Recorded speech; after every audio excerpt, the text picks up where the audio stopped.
Hey everyone, welcome back to the Bong cookbook. আজকে আমি তৈরি করব একদম অন্যরকম আর বেশ পুরনো একটি রেসিপি। সেটা হলো খারকোল পাতা বাটা।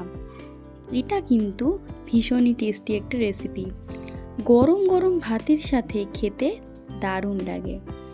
অনেকেই এই পাতাগুলোকে খারকোল পাতা বা ঘ্যাটকোল পাতা বলে চেনেন। তাহলে চলুন দেখে নেওয়া যাক আজকের রেসিপি খারকোল পাতা বাটা বা ঘ্যাটকোল পাতা বাটা কিভাবে আমি বানাই। খারকোল পাতা বাটা বানানোর জন্য বেশ কিছুটা পাতা আমি গাছ থেকে তুলে নেব। এই সময় অনেকের বাড়িতেই খারকোল বা ঘ্যাটকোল পাতা গাছ হয়ে থাকে। আর এই পাতাগুলো তুলে নেওয়ার পর খুব ভালো করে ধুয়ে নিতে হবে, কারণ এই খারকোল পাতা গাছটা বাগানের মধ্যে হয়, তাই ধুলোবালি একটু বেশি লেগে থাকে। এবার একটা বঁটির সাহায্যে খারকোল পাতাগুলো আমি কেটে নেব। এই পাতাগুলো খুব ছোট ছোট করে কাটারও দরকার নেই, আবার খুব বড় বড় করে রাখারও দরকার নেই, মাঝারি সাইজের করে কেটে নিলেই হবে। খারকোল পাতা রান্না করতে গেলে রসুন আর কাঁচা লঙ্কার পরিমাণটা একটু বেশি লাগে। এখানে আমি 2 কোয়া রসুন খুব ভালো করে ছাড়িয়ে নিয়েছি আর নিয়েছি 6টা কাঁচা লঙ্কা।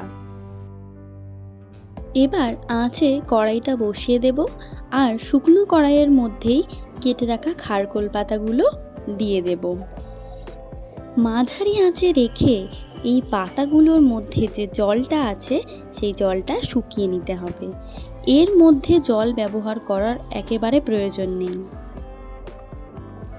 2 থেকে 3 মিনিট কড়াইতে এইভাবে পাতাগুলো নেড়ে নিলেই পাতার জলটা একেবারে শুকিয়ে আসবে। নামিয়ে নেওয়ার কিছুক্ষণ আগেই এর মধ্যে ছাড়িয়ে রাখা রসুনের কোয়াগুলো আর কাঁচা লঙ্কাটা দিয়ে দেব।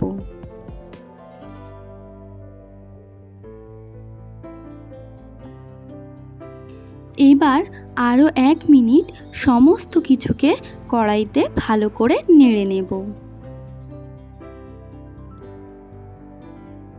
এবার এই পাতাগুলোকে কড়াই থেকে নামিয়ে নেব আর ঠান্ডা হতে দেব। ঠান্ডা হয়ে এলে একটা ব্লেন্ডিং জার নিয়ে নেব। এবার এই সব কিছুকে ব্লেন্ডিং জারের মধ্যে দিয়ে দেব।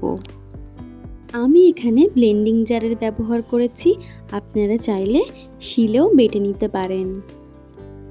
এবার এর মধ্যে খুব সামান্য পরিমাণ জল অ্যাড করব, যাতে বেটে নিতে অসুবিধা না হয়। সমস্ত কিছু এখানে ভালো করে আমার বাটা হয়ে গেছে। এবার কড়াইতে 5 চামচ পরিমাণ তেল দিয়ে দেব। এই খারকোল পাতা বাটা রান্নার জন্য তেলের পরিমাণটা একটু বেশি লাগে। তেল গরম হয়ে এলে বেটে রাখা ঘ্যাটকোল বা খারকোল পাতাটা দিয়ে দিতে হবে। এবার খুব ভালো করে ভাজা ভাজা করে নিতে হবে। এর মধ্যে যেটুকু জল আছে সেটা শুকিয়ে নিতে হবে।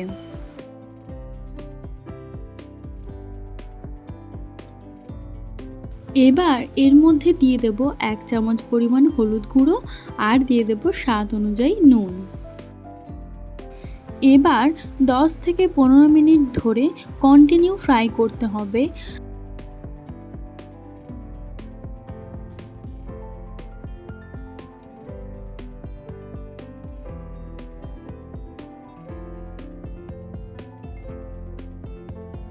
প্রায় 10 মিনিট হয়ে গেছে, জলটা অনেকটাই কমে এসছে, অনেকটাই শুকনো শুকনো হয়ে গেছে।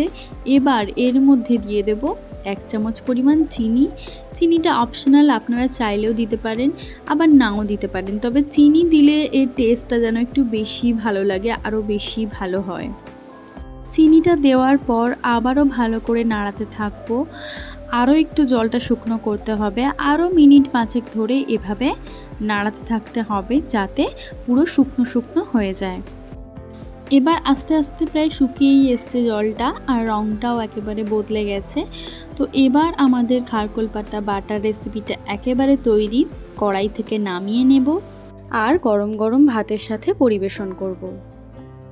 আপনারা দেখলেন কিভাবে খারকোল পাতা বাটা তৈরি করলাম। আপনারা বাড়িতে অবশ্যই তৈরি করুন আর গরম গরম ভাতের সাথে পরিবেশন করুন।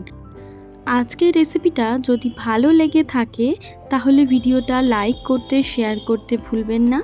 আর এই চ্যানেলে যদি নতুন বন্ধু হয়ে থাকেন তাহলে চ্যানেলটা সাবস্ক্রাইব করার অনুরোধ রইল।